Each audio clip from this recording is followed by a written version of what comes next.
حضرت علی رضی اللہ تعالیٰ عنہ کے اقوال: معافی نہایت اچھا انتقام ہے۔ موت ایک بے خبر ساتھی ہے۔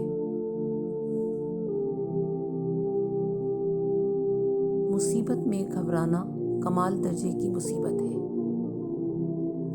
برا آدمی کسی کے ساتھ نیک گمان نہیں رکھتا، کیونکہ وہ ہر ایک کو اپنی جیسا خیال کرتا ہے۔